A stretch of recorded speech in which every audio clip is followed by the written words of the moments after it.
Hey class, this is Gigi from Kauai Community College. This is exam 3 review, question 4, part G and H. Okay, so I have these two on the same whiteboard or blackboard or Jamboard. That's what I'm using. The reason why they're on here is because one of them is approaching infinity and the other one is approaching negative infinity. You might think, isn't that just the same thing? Is it? How is it different? Besides the fact that one's negative and the other one's positive. Well, it's going to make a difference because we know that the square root of x to the 6th power is not just x to the 3rd, but rather absolute value of x to the 3rd, just as the square root of x squared is the absolute value of x in an earlier problem, right?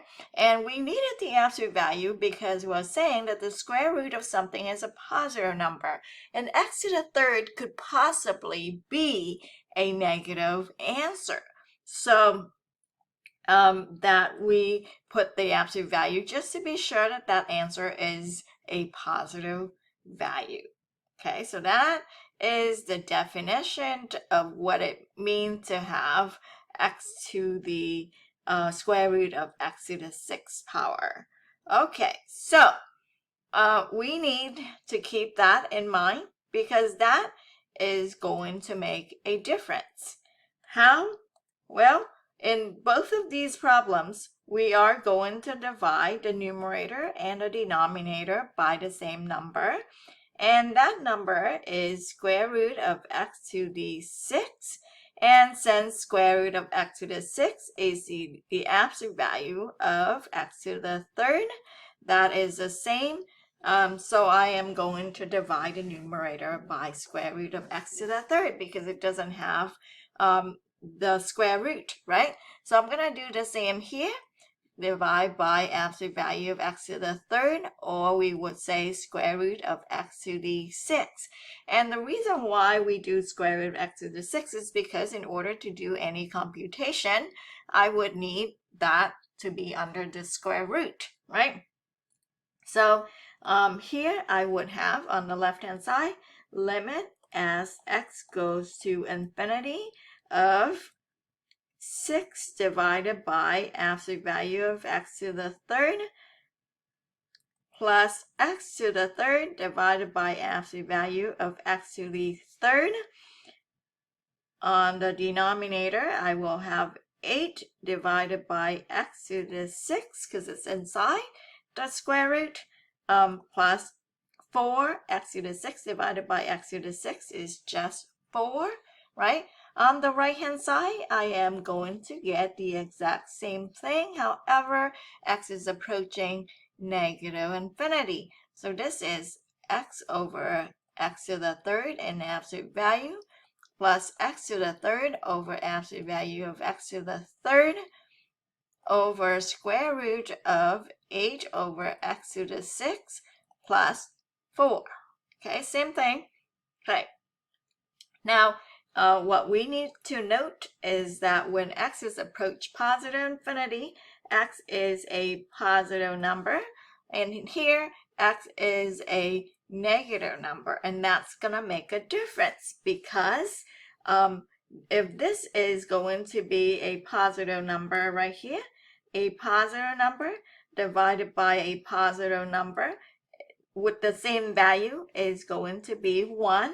However, this right here, a negative number divided by an absolute value is a positive number, is going to be negative 1. So that's the difference between these two problems, and that is why this definition is important. Okay, so we would have then on the left-hand side, this is going to 0. This is going to 0. This is going to be 1. And then this is going to 0. So what I will have here as the limit is it is going to be 1 over square root of 4, which is 2. Okay, however, on this side, on the right hand side, we will have, this is going to be 1 when x goes to negative infinity. Absolute value of that is going to be a positive big number. 6 divided by a positive 6 number is not 1, but it is 0. That is going to 0. Okay, now, so that is going to 0. Okay, now here, this is a negative number divided by a positive number, and it has the same value, so the answer is going to be negative 1 when we divide. Okay, so then on the denominator, this is going to 0, and then you would have square root of 4, which is 2. So the final answer would be negative 1 over 2. Okay, so as far as like how this function look like when we are graphing, when x is approaching positive infinity, our function has 1/2 as its horizontal asymptote. However, when x is approaching negative infinity, the function will be approaching negative 1/2.